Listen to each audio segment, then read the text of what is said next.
만나고 가니라. 사도행전 이야기, 오늘은 26번째 시간입니다. 성령께서 사도 바울과 그리고 이제 선교팀을 아시아에서 그래서 우리가 지난 지도도 보았지만 이제 터키에서 이제 그 북동쪽으로 해서 이제 중앙아시아로 거의 중국까지 이르러서 복음을 전하고자 했었는데 성령께서 이제 그들의 발걸음을 이제 아시아로 아니라 유럽으로 인도하시게 되었습니다. 바울 일행만, 나머지 다수의 사도들과 나머지 제자들은 아시아로 우리 조심해야 된다겠죠.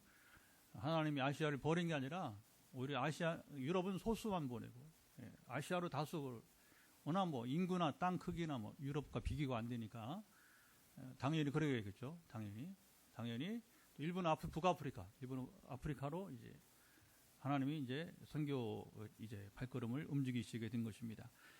중요한 건 바울은 자기 계획을 내려놓고 성령님의 인도하심에 순종하여 드로아에서 배를 타고 그리고 이제 마게도냐 유럽으로 갔습니다. 자, 오늘 지역으로 말하면 터키 땅에서 이제 그리스로 갔어요. 터키의 거의 4분의 3, 5분의 4는 아시아 땅이고요. 이스탄불 쪽에만 이제 이 바다를 흑해로 넘어가는 그 작은 이 협로 바다가 있어요. 그래서 바다같이 강 같아요. 강 같은데 이제 어쨌든 간에 이제 쭉 가면 물이 막히지 않으니까 흑해로 들어가고 그게 이제 지금 우크라이나나 러시아 쪽으로 이어지는 그 아주 호수 같은 큰 바다가 또 있어요. 그래서 이제 그 흑해로 들어가는 이 수로가 있는 이 바닷길이죠. 그래서 오른쪽은 아시아 땅이고 왼쪽은 이제 유럽 땅인데 이스탄불은 이제 그 왼쪽에 있단 말이에요. 왼쪽에.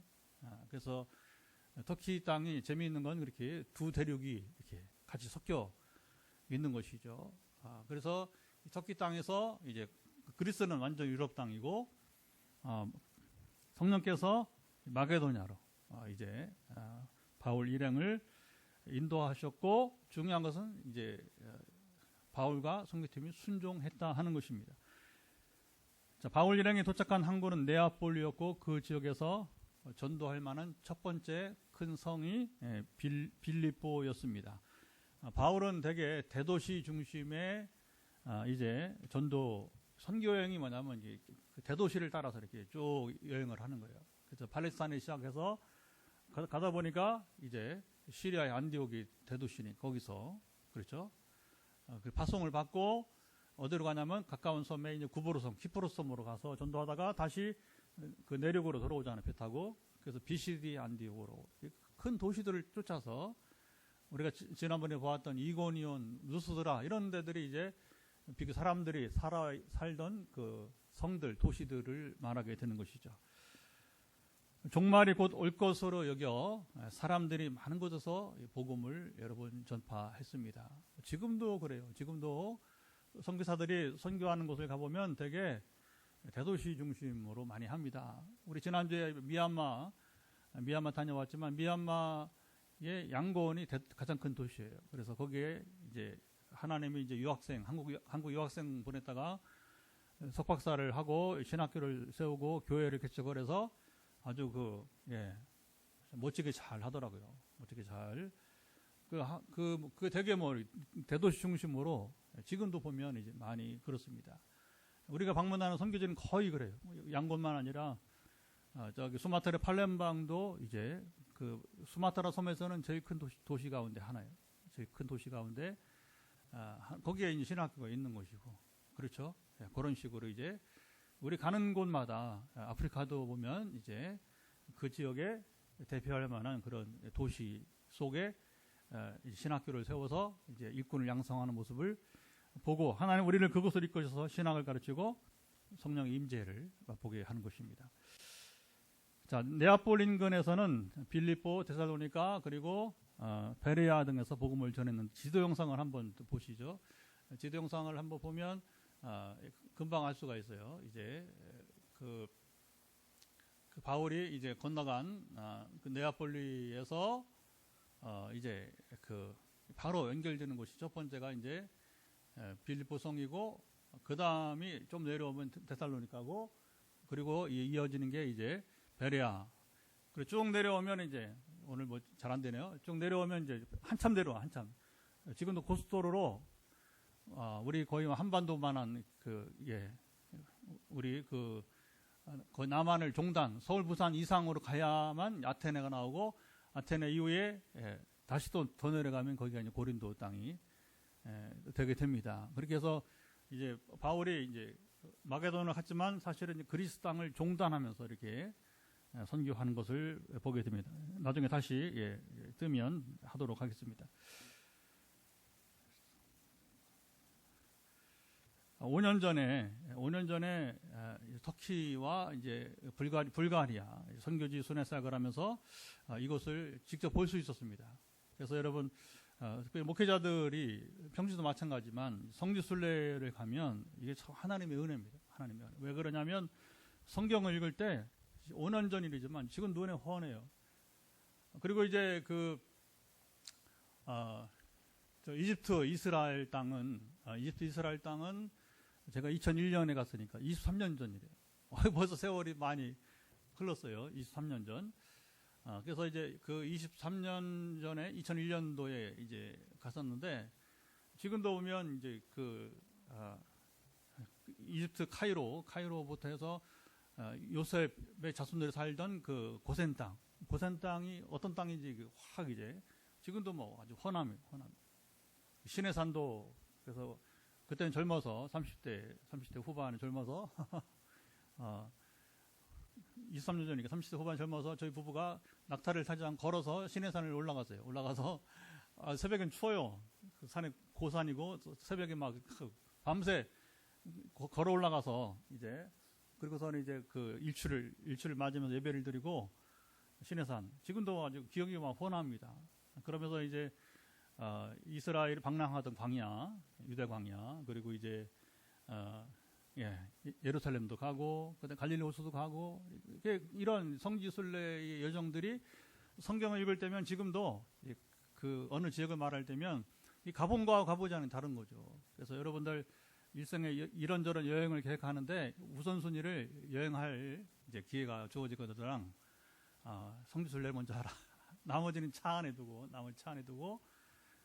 그래서 이제 하주 남해도 좀 더 잘하고 장기 비행기를 탈 수 있으면 우선순위를, 부부도 마찬가지고, 그래서 이제 우선순위가, 청년도 마찬가지고요. 그래서 우선순위가 먼저는 어디 두라? 성지순례에 두라. 그러면 성경을 읽을 때 이게 훨씬 도움이 되니까. 아멘? 예. 우리 김 목사님도 그때 터키 우리 선교지 갔다가, 그쵸? 소아시 보면서 지금도 헌하죠, 그쵸? 예. 그게 얼마나 은혜로운 거예요. 선교도 하고, 하나님 우리에게 정말 기가 막힌 게, 선교지 순종을 하니까 보너스로 성지도 이렇게 주기적으로 이끌시게 되고 있습니다. 빌립보성은 우리 12절, 성경을 펴라겠죠. 우리 사도행전 16장 우리 12절 한번 읽어보겠습니다. 바로 위에, 영상이 없어요. 성경을 펴셔야 돼요. 성경을. 12절 시작. 거기서 빌립보에 이르니 이는 마게도냐 지방의 첫 성이요 또 로마의 식민지라. 이 성에서 수위를 요하다가, 누가는 빌립보가 마게도냐 지방에서 중요한 로마의 성이라고 소개합니다. 사도 바울이 빌립보에 갔을 때에는 거기 유대인의 해당이 없었어요. 보면 그만큼 유대인들이 많이 살지 않는 도시였다.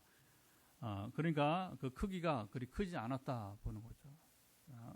사도 바울은 사람들이 모여 있을 만한 강가, 말이 강가지 이제 하천, 그 시내가인데, 지금은 그 시냇물이 잘 흘러가도록 우리 시멘트로 아예 그 시내를 아주 그냥 시멘트로 포장을 해놨어요. 그래서 시멘트 위로 물이 아주 그 시원하게 흘러 내려갔습니다.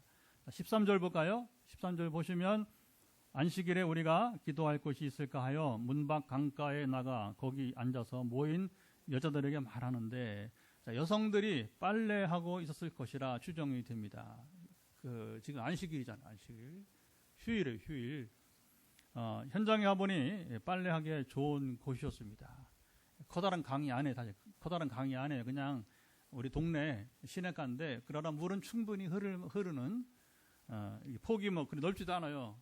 그런데 이제 어디서 내려오는지 물은 충분히 흘러서 식수도 가능한 쓸 수 있겠고 물이 뭐 깨끗하고 그리고 이제 물 양이 적당하게 그 마을 그 빌립보 옛날에 시민들이 쓸만한 그런 곳이었다 보는 거죠.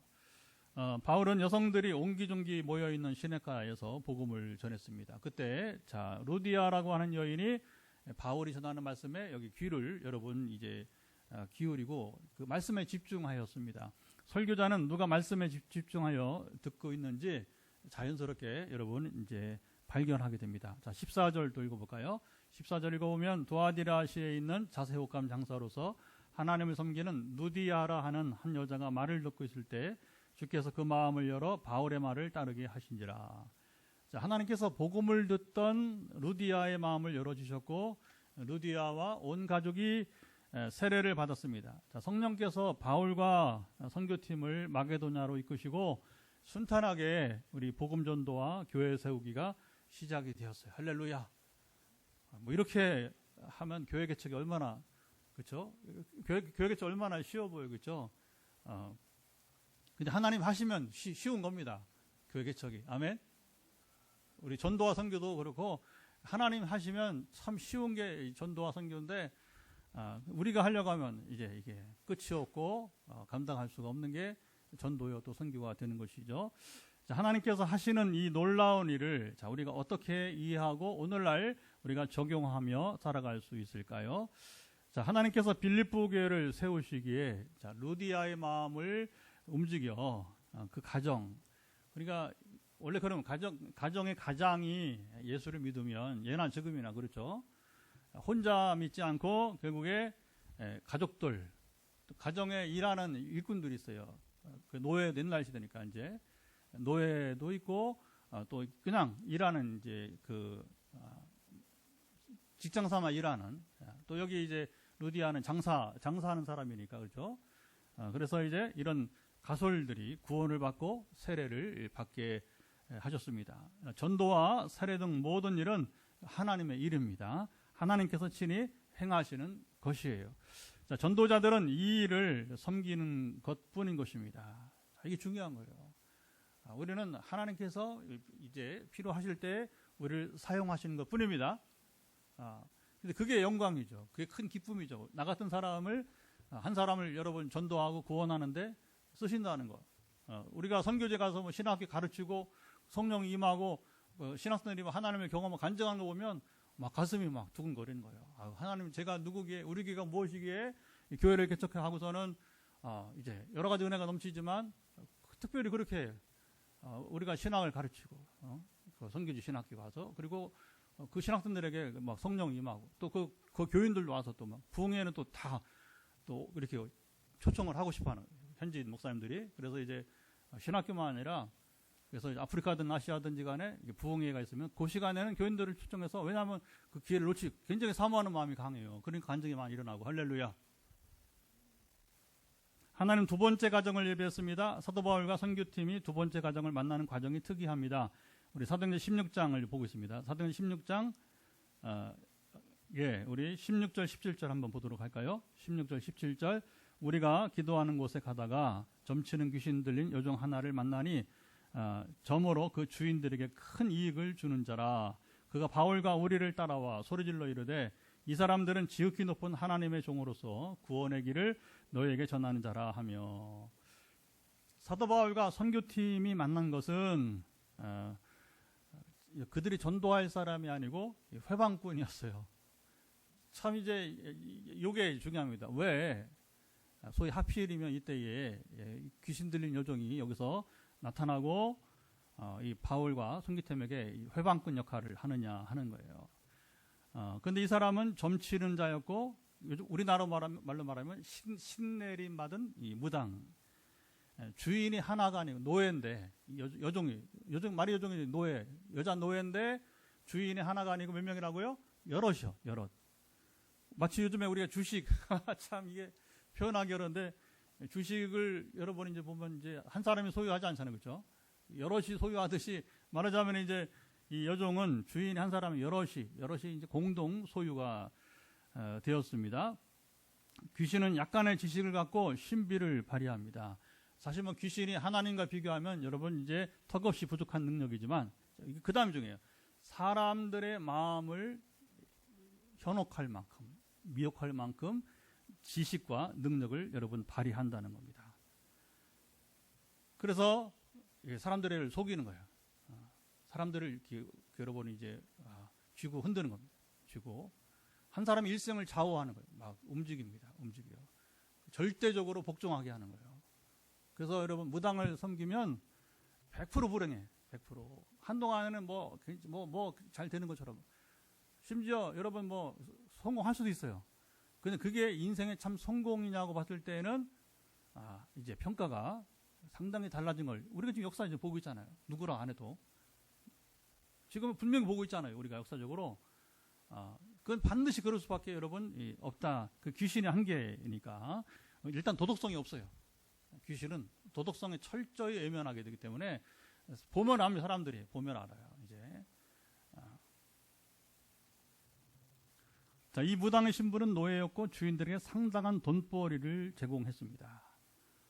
한국에도 무당들이 돈을 많이 봅니다. 여러분 이제 그래서 이제 요즘 경제가 어렵고 그러니까 젊은 사람들이 이제 신내림 받아서 무당이 되려는 이들이 무당 후보가 한 100만 명 된다며 100만 명. 참 기가 막힌 일이에요. 기가 막힌 일.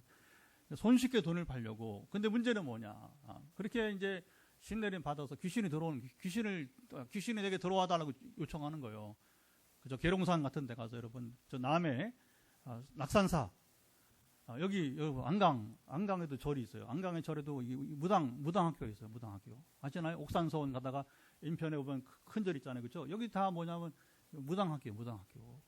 말이 무당학교죠. 뭐냐면 이제 이 접신 그 귀신을 받기 위해서 이제 훈련하는 곳이에요.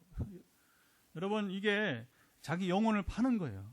그리고 아까 말했지만 물귀신 작전처럼 귀신은 자기와 같이 하나님께 이제 완전히 자기는 이제 귀신은 이미 멸망당한 존재인데 사람들까지 뭐 자기와 함께 더불어 멸망시키려고 그렇게 현혹하는 거예요. 그러니까 현실적 유익 앞에 젊은 사람들이 영혼을 파는 거예요. 무당이 되는 것은 제가 확실한 정의입니다. 제가 귀신을 쫓아내는 경험 속에서 분명히 경험한 확실한 여러분 이야기입니다. 사도 바울은 자기들의 정체를 드러내는 이 무당 때문에 18절 괴로워했습니다.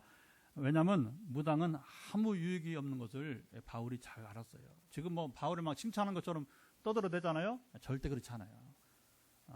귀신도 하나님이 누군지 알고 떠든다고 하잖아요. 성경 보면 그렇죠. 그러나 귀신이 떠드는 것은 아무 유익이 없어요. 하나님께도 유익이 안 되고 교회에는 더 유익이 안 되고 바울이 이걸 잘 알았어요. 귀신은 이 복음 전도에 방해가 될 뿐임을 알고 자 바울이 여기 예수 그리스도의 이름으로 그에게서 이 여종에게서 나오라 명했습니다. 자 이게 여러분 중요한 겁니다. 우리가 이제 예수의 이름을 선포하느냐 안 하는 차이가 있는 거예요. 바울은 이게 복음 전도 방해가 되니까 그 다음 사실 이 일 때문에 바울이 대가지불을 하잖아요. 그러나 그건 생각지 않습니다. 대가지불 그 두려워서 귀신을 쫓아내는데 바울이 여러분 머뭇거리지 않는 거예요.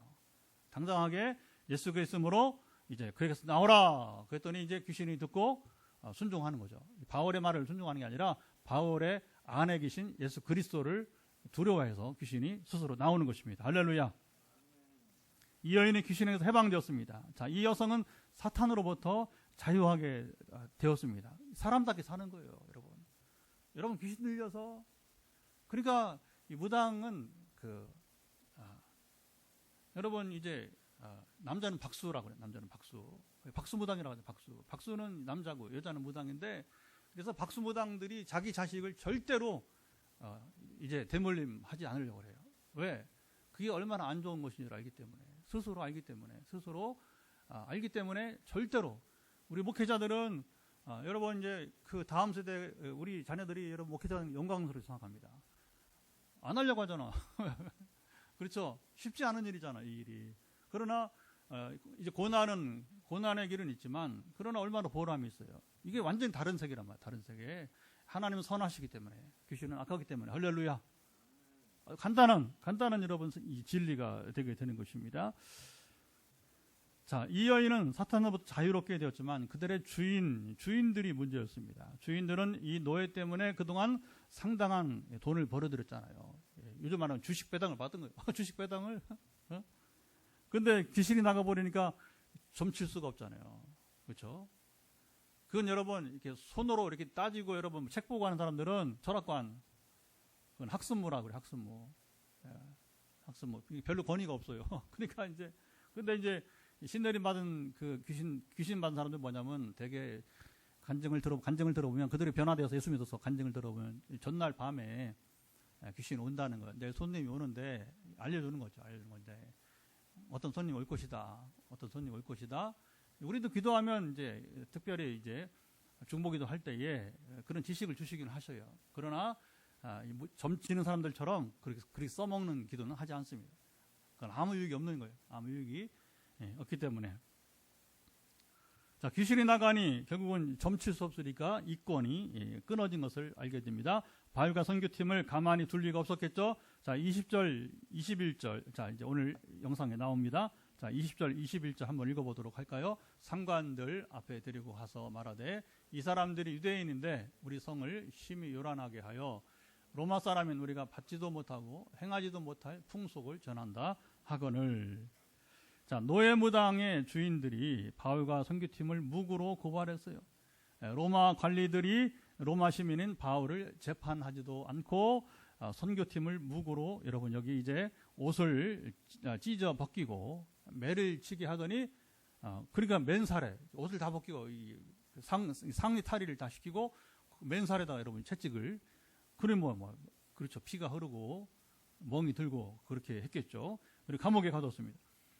바울도 웬일로 자신의 로마 시민권, 자신 로마 시민임을 주장하지 않고 그저 순수하게 매를 맞고 투옥되었습니다. 바울은 다음날 37절 보면 로마 사람인 우리를 죄도 정하지 않고 때리고 감금하였냐고 이제 항의했습니다. 바울은 왜, 자 여기 보세요. 매를 맞고 투옥되기 전에 이 말을 했으면 매를 맞을 수 없는 거예요.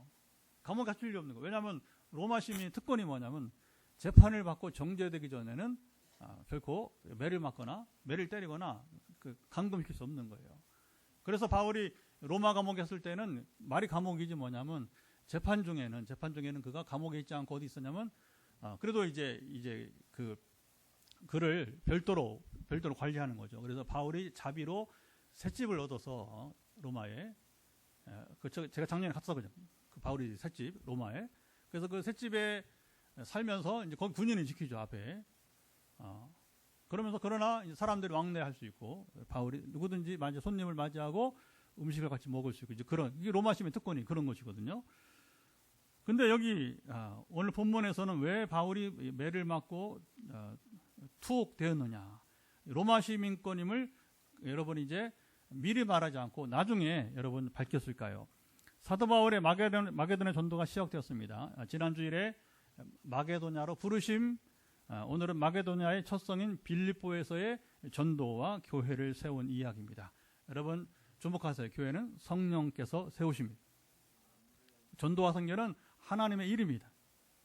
바울의 빌립보 전도 여정 속에서 성령께서 두 가정을 예비해 두셨는데 루디아 가정과 그리고 감옥의 간수 가정인 것입니다.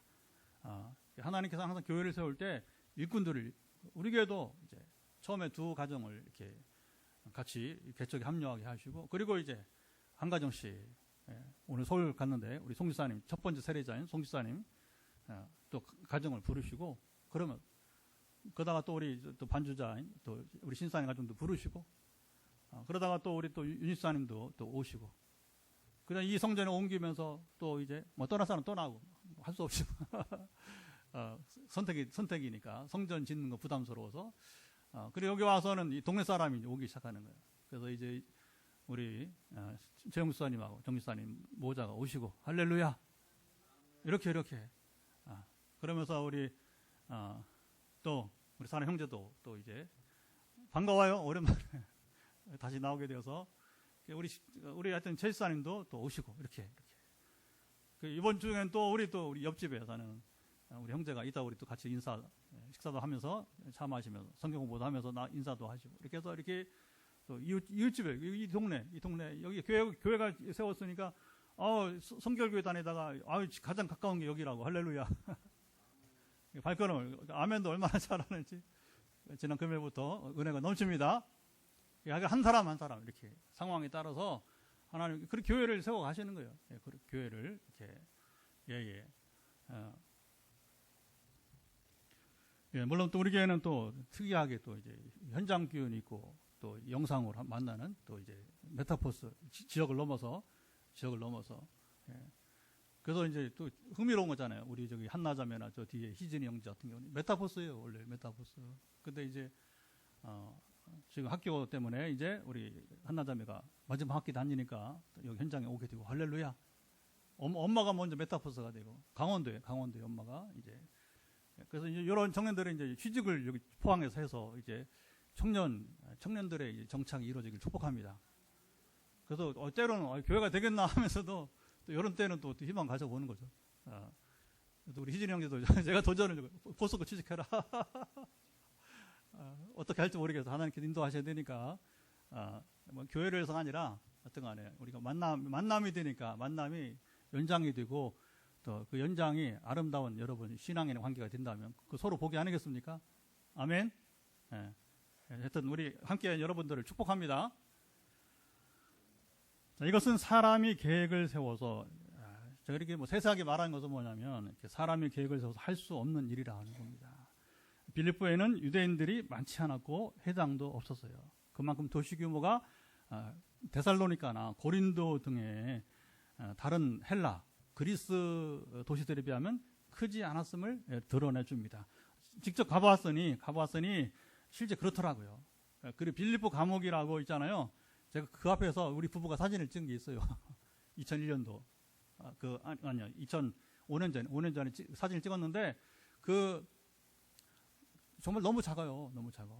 그래서 그 건물 지하에 이제 감옥이 있었던 걸 추정이 되는데 거기 써 있어요. 이제 바울이 갇혔던 감옥이라고 써 있는데 이 전체적으로 뭐 이게 성이 그렇게 광대하지도 않고 거기에 이제 그러나 감옥 터가 있게 된 것을 보는 것이죠. 데살로니카는 그리스에서 아테네에 이어서 두 번째로 큰 도시, 지금도 보면 아주 대도시를 이루고 있습니다. 우리로 말하면 대구나 부산만큼 이렇게 데살로니카 큰 도시입니다. 성령님은 바울과 선교팀을 빌립보 강가 시내가로 인도하셨습니다. 여러 사람들 가운데 한 사람이 있는 그곳이었어요. 자, 루디아가 있는 곳이었습니다. 성령께서 바울을 이곳으로 인도하셔서 복음을 전할 때 여러 여성들 가운데 여기 단 한 사람 루디아가 말씀에 집중했어요. 말씀에 집중하는 사람은 여러분 이제 뭐가 다르냐면 동공이 여러분 이제 다릅니다. 눈이 설교자에게로 향합니다. 자연스러운 거예요. 그리고 설교자의 외모를 보지 않고 자기 중요한 겁니다. 외모를 보지 않고 뭐냐면 말씀에만 설교자를 보는 이유는 뭐냐면 이 지금 무슨 말씀에서 말씀에 집중하는 것입니다. 이런 사람이 하나님께서 내게 말씀하신 것을 직접 경험하게 됩니다. 이건 항상 마찬가지. 지난주 미얀마에도 가보면 이렇게 뭐 하여튼 3일 동안 강의하고 이제 부흥회도 했잖아요. 나흘 때는 우리 같이 이제 조건사님하고 송지사님 같이 이제 여행도 하고 했는데 학생들하고 보면 이제 유난히 실제로 그래요. 이렇게 집중하는 그 학생들이 보인단 말이죠. 그만큼 사모한다는 것이고 반드시 그 학생들은 간증자가 되는 것을 여전히 반복해서 보게 되는 것입니다. 자, 루디아는 여기 사도 바울을 자기 집으로 이제 청했습니다. 루디아는 본래 유대교적 가르침을 받았던 사람인데 바울이 전하는 말씀을 들으면서 이 마음문이 열리게 되는 거예요. 그래서 하나님의 부르심이 이렇게 바울이 가서 갑자기 전도한 게 아니라 루디아는 유대교적 가르침을 받은 사람이었다. 그러니까 성경을 아는 사람이었다는 거죠. 그런데 아직 그리스도를 알지 못했는데 바울이 복음을 전하니까 그게 그냥 영적 눈이 확 떠지는 거예요. 할렐루야. 영적 눈이 확 떠지니까 자연히 이 마음을 열고 자기 집을 초청하게 되는데 15절 다시 성경을 봐야 됩니다. 영상이 없습니다. 15절 한번 읽어보죠. 그와 그 집이 다 세례를 받고 우리에게 청하여 이르되 만일 나를 주 믿는 자로 알거든 내 집에 들어와 유하라 하고 강권하여 머물게 하니라. 자, 빌립이 에디오피아 내시에게 복음을 전할 때 그가 세례를 자청했듯이 그러잖아요, 그렇죠? 내가 더 머뭇거릴 게 뭐가 있느냐? 그래 물이 보이니까 자 마차를 세워라 하면서 이제 빌립에게 저 물에서 나에게 세례를 주시오. 이건 뭐 자연스러운 이 선교 현장에 있는 가장 여러분 멋진 모습, 가장 여러분 이제 좋은 일입니다. 터키 교회 여러분 제가 순회사 갈 때에 그때 터키가 얼마나 기독교는 8천만 명 중에서 8천 명이 그리스도인이에요. 기가 막힌 인구가 8천만 명. 우리 남북한 합치면 7천만인데 해외 한인들이 한 700만 명 돼요. 그러니까 우리 한국인들 국내 북한에 그리고 이게 중국 땅이든 일본, 미국 땅에 있는 모든 한국인들 다 합치면 이게 터키 인구랑 비슷한 거예요. 근데 기독교는 8,000명. 우리나라 여러분 대형 교회 한 교회만큼도 안 되는 거예요. 근데 2명을 제가 세례를 줬으니까 하나님이 얼마나 큰 복을 주신 겁니까? 할렐루야. 그래서 그 전날 토요일 날 미리 세례 받을 사람들을 만나서 근데 이제 이 사람들 어떻게 내가 권면에 세례를 주지 했는데 할 거 없어. 성령이 다 이미 일을 하셨기 때문에 간증을 오히려 그들이 하는 겁니다. 목사님, 제가 하나님 어떻게 만난지 아시겠습니까? 간증을 스스로 하는 거예요. 하나님 부르신 자기를 어떻게 부르셨는지를. 그러니까 이런 일을 맞이하면, 야, 이게 살아있는 여러 선교 현장에서의 이 일들이 감동을 주게 되는 것이죠. 누디아도 그랬어요. 자연스러운 반응인 것입니다. 하나님의 말씀이 내게 들리면 세례를 거부하지 않습니다. 누디아는 자기만 복음을 믿고 세례를 받지 않고 온 가족들 그리고 이 혈육과 그리고 가솔들까지 세례를 받게 했습니다. 그리고 바울과 선교팀을 여기 중요해요. 자기 집에 머물며 교제를 좀 더 할 수 있도록 청했습니다. 나를 주 믿는 자로 여기거든. 이게 중요한 거예요. 당신이 나를 예수 믿는 사람으로 본다면 이런 남녀 문제라든가 어떤 여러분 이제 일반 관계가 아니라는 거예요. 이것은 성도의 교제 차원에서 내 집에 유할 수 있느냐. 내가 정중하게 뭐냐면 초청한다. 할렐루야. 요즘 말하면 신방을 청하는 거예요. 신방을. 요즘은 신방 한번 하려면 별로 환영하지도 않고 그런다 그래요. 전통교회에서. 옛날에는 대신방에다가 막 이제 수시로 신방은 요즘은 별로 이렇게 신방에 대해서는 이렇게 관심이 그냥 교회에서 만나면 되지 신방하냐고 그렇다는 얘기도 들리기도 합니다만은 근데 이게 은혜 충만한 관계에 있다면 그렇죠. 얼마든지 그렇죠. 부르겠죠. 자, 이후 이제 사도 바울과 전도팀의 빌립보 전도가 이어졌습니다. 귀신 들린 여종, 노예 무당과의 만남, 그리고 축사는 귀신을 쫓아낸다 하는 말이에요. 축사로 이어졌습니다. 이 여종을 통해서 이권을 누렸던 주인들이 바울과 신라를 무고로 고발했어요. 근데 사실은 여기에 이제 바울과 그 다음에 신라만 아니라 선교팀 있잖아요. 누가 있어요? 우리라 부른 사람 누구예요? 여기 우리라 지금 글을 쓴 사람 누구예요? 누가 보면 누가 있고. 그 다음에 바울이 누구 데려갔습니까? 디모데. 그 다음에 우리가 알 수 없는 되게 팀들이 있었을 거예요. 우리 작은 교회도 여러분 선교할 때 갈 수 있으면 같이 동행하잖아요. 때로 안 되면 우리 교회는 부족하면 하나님의 다른 교회 장로라도 붙여서 가게 하잖아요. 재미있죠? 그렇죠? 전에 탄자니 갈 때는 정말 재밌었어요. 탄자니 갈 때는 하나님이 그렇죠? 목포에 있는 장로님, 또 행성 어디요? 저기 평창 행성 쪽에 있는 또 장로님, 전주에 있는 집사님을 불러다가 3명이 우리 길 못 가니까 그 당시 그걸 건축하고 얼마 안 돼가지고 그러니까 못 가니까 하나님이 거기 엄한 장로 2명과 집사님 한번 붙여가지고서 재정을 또 그분들이 대고 그래가지고서 하나님이 일하시면 여러분 이제 억지로라도 사람을 붙여갖고 일하시는 분이십니다. 할렐루야. 하물며 지금 우리 같은 범인도 그런데 옛날에 하나님이 세계 선교의 문을 여는 이 바울 선교팀에 어떤 사람 붙였겠어요, 그렇죠? 그런데 여기 관리들은 나머지는 관심이 없고 오직 2사람 바울과 신라만 여기 이제 고발을 하게 되었습니다. 아마 선교팀 가운데 두 명만 특정을 보면 주로 2사람이 선교팀을 대표하고 그렇죠. 주로 바울이 말을 하고 곁에서 신라가 이렇게 보조하니까 그러니까 이 2 리더십이죠. 말하자면 2 리더십을 이제 단단한 관심 바뀌고 2사람을 이제 고발하게 된 것입니다. 관리들은 바울의 말을 듣기보다 여종의 주인들의 말을 일방적으로 듣고 판단했습니다. 고대 세계에서 이방인들의 서러움이었어요. 원래 그런 겁니다. 이방인이 가면 이렇게 억울함을 많이 당하는 거예요. 관리들이 바울과 실라를 옷을 벗겨 매를 치고 빌립보 감옥에 감금했습니다. 하룻밤 지나면 방면할 것이었지만 말입니다. 이게 뭐 무슨 그렇죠. 무슨 뭐 큰 죄가 아니잖아요.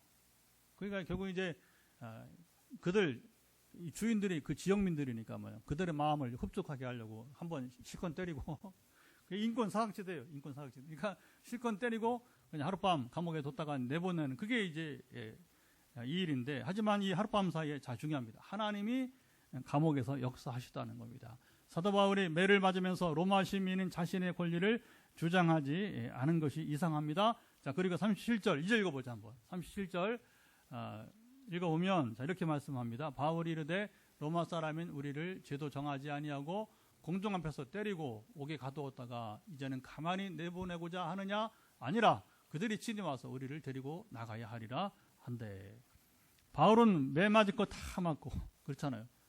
감옥에서 밤새 불편하게 지내고서야 이제 로마 시민권을 주장했어요. 그것은 자 이게 중요합니다. 성령께서 바울에게 이번에는 매를 맞고 감옥에 좀 가야겠다.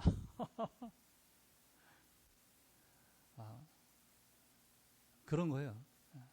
하나님의 사람이 힘든 겁니다. 구약시대 예언자들 얼마나 힘들었어요. 그렇죠? 이사야야 너 3년 동안 좀 나신으로 살아야겠다. 나신으로. 아이고 세상에. 3년 동안이나 이 선지자가 멀쩡한 선지자, 건강한 선지자가 옷을 벗고 다니라고 하는 거예요. 그 사람들이 그 예언자잖아요. 예언자. 알아요. 다 아는 거예요. 그러니까 아니 예언자님 왜 옷을 벗고 사세요? 옷을 벗고 사세요. 얼마나 힘든 겁니까? 그게 예언이에요. 왜 무슨 예언이냐? 이스라엘이 하나님을 의지하지 않고 저 애굽 땅을 의지하니까 너희들이 나처럼 누가 홀딱 벗깁니까 사람을? 그 바로 뭐냐면 포로들. 이스라엘이 하나님을 믿지 않고 자꾸 애굽을 의지하니까 너희들이 끝내 나를 의지 않고 애굽 땅을 강대국을 의지하면 이렇게 될 것이다. 너희 다 포로가 될 것이다. 근데 결국은 이사야 말 안 듣잖아요. 이스라엘이 그렇죠? 그래서 이사야 예언한 것처럼 보스 몸이 되어서 포로가 되어서 여러분 옛날에 포로로 남녀 상관없어요. 다 홀딱 벗겨하고서 여러분 그 신분 왕이고 여러분 공주고 왕비고 소용없어요. 그러니까 실제 그런 여러분 이제 보면 시편에 보면 애가에 보면 나오잖아요.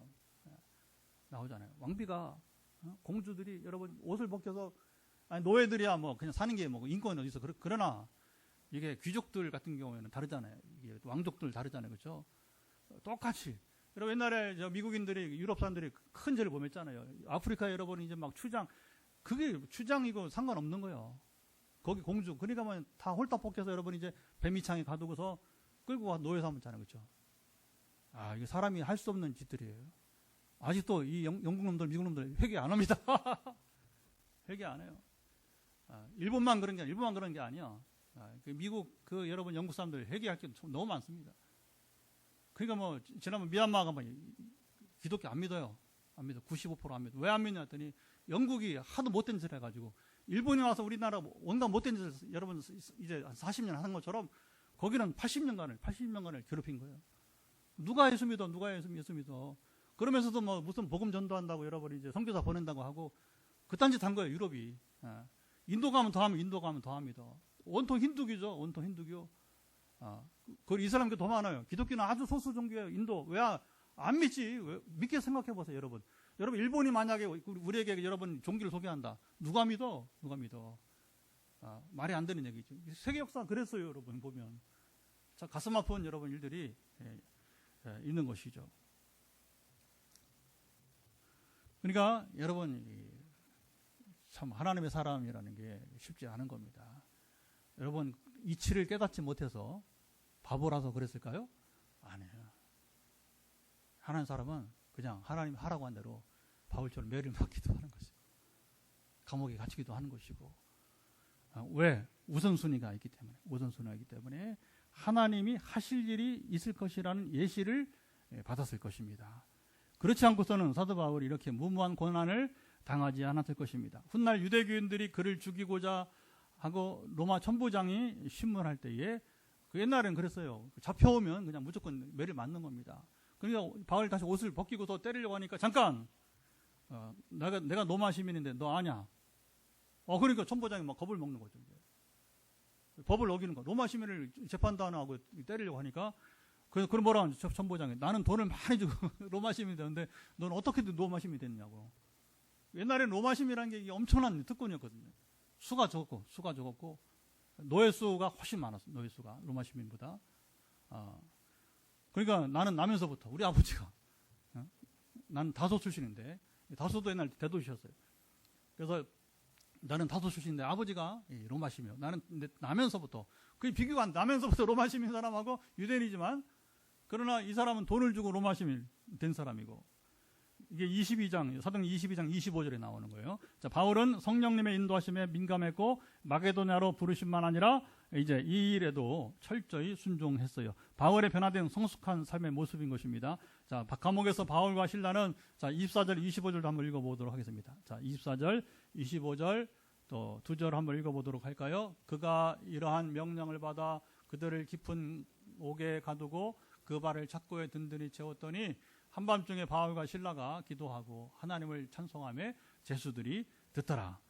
바울과 실라는 하나님과 함께했고 하나님께서 하실 일을 기대하며 그들은 이 상황에서도 기도와 찬송을 했습니다. 하나님께서 바울과 실라가 매를 맞고 감옥에 여러분 들어오게 하신 뜻이 이루어졌습니다. 자, 기가 막힌 거예요.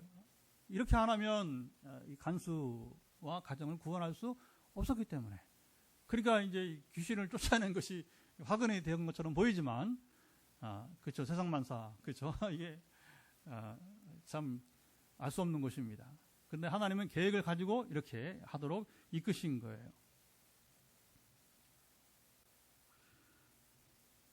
그들이 기도하고 찬송을 올려드릴 때에, 자, 26절, 이제 27절을 또 보도록 할까요? 자, 하나님이 행하신 일들을 이에 갑자기 큰 지진이 나서 옥토가 움직이고 문이 곧 다 열리며 모든 사람의 매인 것이 다 벗어진지라. 간수가 자다가 깨어 옥문들이 열린 것을 보고 제수들이 도망한 줄 생각하고 칼을 빼어 자결하려 하거늘. 이것은 자연 지진이 아니었어요. 하나님께서 여러분 이제 기적을 하나님께서 흔들어 버리신 거예요.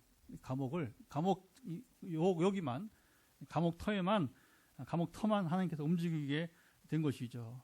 간수를 구원하려고 하신 것입니다. 간수는 상황을 모르고 자결하려고 했고 이대로라면 자신은 결코 죽을 수밖에 없었기 때문에. 왜냐하면 어차피 제수들이 도망가면 그 자기가 책무를 못했기 때문에. 실제로 여러분 우리가 사도행전을 보면 그런 일이 있었잖아요. 이제 사도들이 탈옥을 하니까 천사의 도움으로, 그렇죠? 그러니까 이제 죽이는 거예요, 간수들을. 이게 이제 참 어려운 상황이 되는 것이죠. 사도 바울은 이 상황을 인식하고 크게 소리를 질렀습니다. 내 몸을 상하게 하지 마라. 우리가 다 여기 있다. 우리가 도망가지 않았다. 28절 간수가 바울과 실라를 향하여서 선생들이여 내가 어떻게 하여야 구원을 받으리까 물었어요. 그들은 31절 유명한 말씀이죠. 우리가 애오기도 하고 한번 읽어볼까요? 31절 이르되 주 예수를 믿으라 그래야하면 너와 내 집이 구원을 받으리라 하고. 주 예수를 믿으라. 시작. 주 예수를 믿으라 그래야하면 너와 내 집이 구원을 받으리라 하고. 우리 전도할 때 너무너무 중요한 말씀입니다. 그대로 여기 복음이 여기 있지 않습니까? 하나님께서 이 간수와 가정을 구원하기에 정말 드라마틱한 극적인 여러분 상황을 연출하였습니다. 간수는 바울과 실라를 자기 집에 초대해서, 그렇죠, 두 사람의 상처를 씻어주고, 얼마나 아팠겠어요. 그 맨살 옷을 벗기고서 옷을 입고 마저도 여러분 이게 채찍이 아픈데 맨몸으로 맞았으니까 거기 이제 상처를 씻어주고 약을 발라주고 음식을 차려주었습니다. 바울과 실라는 간수와 가족들에게 복음을 전하고 세례를 주었어요. 이렇게 해서 빌립보에서 두 번째 가정이 구원을 받고 이 두 가정이 합해서, 옛날에 대가족이잖아요. 대가족. 그렇죠? 그러니까 뭐 이제 이미 한 교회가 형성될 만큼 탄생된 것입니다. 자, 이후 빌립보 교회는 사도 바울과 가장 신뢰 있는 관계를 중요한 처음부터 끝까지 유지했습니다. 빌립보서를 보면 잘 나오잖아요. 빌립보 교회와 바울의 관계. 다른 교회들은 바울이 복음을 전하다가 로마 감옥에 감금되자 의심을 합니다. 그래도 이 바울 선생이, 사도 바울이 말이야 뭐가 문제가 있겠지. 참 어려운 겁니다. 의인이 고난을 당할 때, 옛날에 여러분이 지금이야 이제 별로 없지만 옛날 운동권 시절에, 독재 시절에 젊은들이 막 이게 불의에 항거하잖아요. 그럼 감옥에 갇히는 거예요. 그러면 좀 지혜롭게 살지. 응? 참, 누가 지혜가 없어서 여러분 그 옛날에 데모했겠어요, 그죠? 근데 뭐 그렇지, 자기 일신상의 성공을 위해서는 거짓말도 할 줄 알아야 되고, 그렇죠? 지혜롭게 그 뭐 데모는 왜 해? 응? 지 새끼나 찾지. 뭐 이게 세상 사는 사람들 얘기고, 오해를 받는다면 오해를 받는다는 거죠. 그러니까 뭐 이게 되게 그런 거예요. 본인은 진짜 복음을 위하고 그다음에 정의와 공의를 해서 이렇게 자기를 희생했는데, 근데 막 사람들이 자기를 뭐 의심하고, 그게 일상사예요, 일상사. 바울도 그랬다는 거죠. 그러니까 뭐냐면 후원을 끊어요. 후원을 끊어. 빌립보 교회만은 그렇지 않았어요. 바울에게 헌금을 보내는 일만 아니라, 바울이 아까 말했잖아요. 셋집을 얻어서 혼자 사니까 얼마나 힘들어요, 그렇죠? 외롭기도 하고. 그냥 말하면 사람을 빌립보에서 여러분 로마까지 지금 비행기 타고 가면, 여러분 데살로니가에서 비행기 타면 바로 갈 거예요, 로마까지. 그런데 지금 여러분 옛날에 그 걸어서 또 배 타고 로마를 가려니 얼마나 먼 길입니까? 그러나 마다하지 않고 그를 돕기에 사람을 보내기도 했습니다. 자, 이렇게 해서 바울의 2차 전도 여정이 이어졌습니다. 전도는 성령님의 사역이고 하나님의 사역입니다. 우리가 열심히 해야 되지만 열심히 한다고만 되지 않아요. 바울과 실라처럼 우리도 성령님의 인도하심에 민감하여 지혜롭게 대처해야 될 것입니다. 때로는 복음을 전하다 바울과 실라와 같이 고난을 당한다 해도 즉시 순종해야 될 것입니다. 그때 하나님께서 예비하신 영혼들을 만나며 우리가 전도자가 여러분 될 수가 있는 것입니다. 이 시간 우리가 다 같이 그냥 앉아서 기도했으면 좋겠습니다. 성령님께 민감하며 순종하기를 원합니다. 그래서 나도 바울처럼 실라처럼 전도하게 하시고, 우리가 그냥 기도하죠. 하나님 아버지 감사합니다. 오늘 설교를 들은 말씀을 나눈 시간 기도하오니 받으시기를 간절히 원하오며, 주여 기도합니다. 우리 열심히 전도해야 되지만 열심히 한다고 될 것이 아니고, 바울과 실라처럼 우리도 성령님 인도하심을 따라 민감하여 지혜롭게 대처하게 하시고 순종하게, 때로 복음을 전하다 바울과 실라와 같이 고난을 당한다 해도 즉시 순종하게 하는 예배 놀라운 영혼들을 우리가 만나며 전도자가 되게 도와주시기 원하오며, 주님 우리가 이 한 사람이 구원만 주 예수를 믿으라 그리하면 너와 내 집이 구원을 받으려 했는데, 이 진리가 오늘 나에게 우리 가정에 임하게 도와주시고, 그리고 또 이제 우리 교회에 세우신 것은 또 하나의 교회가 필요가 아니라 이런 하나님 나라를 이뤄가는 온전한 교회가 되기 위해서 세우신 뜻이 주 안에서 이루어집니다.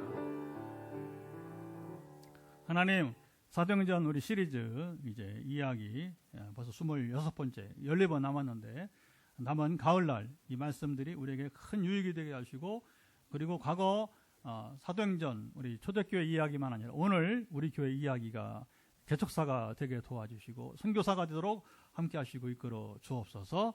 그대로 이루어지게 해주시고, 우리가 열심히만 하면 될 것이 아니고 바울처럼 성령님의 인도하심에 민감하여서, 그리고 우리가 지혜롭게 대처하고, 때로 복음을 전하다 바울과 실라처럼 고난을 당한다 해도 순종함으로 하나님께서 행하신 놀라운 영혼 구원이 이루어진 것을 보게 하옵소서.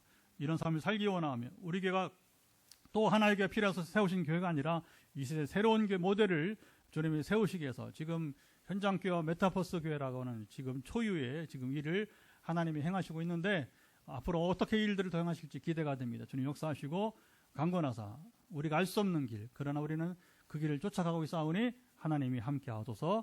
예수님의 이름으로 간절히 축복하며 기도드리옵나이다. 아멘. 우리 찬양 부르며 준비한 예물을 드리도록 하겠습니다. 오늘 찬양은 내 영혼의 햇빛 비치니